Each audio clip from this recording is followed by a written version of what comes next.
Hi guys, welcome to the marine aquarium. இன்னைக்கு என்ன பார்க்க போறோம்னா சோஹெல் டேங்க் ஒரு நம்ம டிஸ்பிளே டேங்க்ல இருந்துச்சு. ஒரு கிளைண்ட் ரொம்ப கேட்டுட்டே இருந்தாங்க, அதை கொடுக்கலான்னு பார்த்தோம். இந்த சோஹெல் டேங்க் ஃபிஷ் வந்து ரொம்ப ரேர் கலெக்ஷன். இது வந்து இந்தியன் பசிபிக் ஓஷன்ல தான் கிடைக்கும். அதே மாதிரி ரெட் சீலையும் கிடைக்கும். இந்த மீனோட சில ஸ்பெசிஃபிகேஷன் என்னன்னா ரொம்ப ஹார்ட் வெரைட்டி. இது ஒரு 16 இன்ச் மீன் வளரும். அதே மாதிரி இந்த மீன் நீங்க வளர்க்கணும்னா மினிமம் ஒரு 5 ஃபீட்ல 6 ஃபீட் டேங்க் தான் மட்டும் தான் இந்த மீன் நீங்க வளர்க்கணும். சின்ன டேங்க்ல சர்வே ஆகுறது ரொம்ப கஷ்டம். ஏன் அப்படி சொல்றேன்னா சீக்கிரம் வளர்ந்துரும். அது 16 இன்ச் வளர்றதுனால வேகமா வளரும் மெயினா.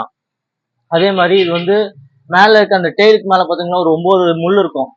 அந்த முள்ள வந்து லாஸ்ட் முள்ள வந்து பிளாஸ்டிக் இருக்கும் அந்த முள்ள. அதனால நம்ம பிடிக்கும் போது ரொம்ப கேர்ஃபுல்லா பிடிக்கணும். அதே மாதிரி இந்த ஃபிஷ் நம்மள கையெல்லாம் கிடைக்காது. எல்லா மீனும் விடலாம். அந்த மீன் கொஞ்சம் அக்ரெசிவ். நீங்க வந்து ஒரு எப்படின்னா சின்னதுல இருந்து வளர்க்கறது நல்லது. ரொம்ப பெருசு விடுறது கஷ்டம். ரொம்ப பெருசுன்னா ஒரு 10 ஃபீட்டு ஒரு 20 ஃபீட் டேங்க்ல நீங்க விடலாம், ஒன்றும் ஆகாது. நீங்க சின்ன டேங்க் சோவல் டேங்க் வளர்க்குறது ரொம்ப கஷ்டம். மினிமம் ஒரு 5 ஃபீட் இல்லை 4 ஃபீட் இருந்தால் சோவல் டேங்க் மீன் வளர்க்கலாம் நீங்க. அதே மாதிரி உங்களுக்கு ஃபிஷ்ல சில ஃபிஷ்லாம் உங்களுக்கு ஒரு இது இருக்கு, குவாலிட்டி இருக்கு. எப்படின்னா ஒரு டேங்க்ல இந்த ஒரு 4 ஃபீட் டேங்க்ல இந்த மாதிரி மீன் தான் வளர்க்கணும், 5 ஃபீட்ல இந்த மாதிரி மீன் இருக்கும், ஒரு ரூல்ஸ் இருக்கு. அந்த ரூல்ஸை நீங்க ஃபாலோ பண்ணா மறையில நீங்க ஈஸியா மீனை வளர்த்துடலாம். அதை தெரியாம நிறைய கஸ்டமர் வந்து எல்லா மீனுமே மிக்ஸ் பண்ணி விட்டு நிறைய அடி வாங்கி இந்த மாதிரி பல ப்ராப்ளம் இருக்கு. இந்த மாதிரிலாம் கொஞ்சம் கம்மி பண்ணிக்கோங்க.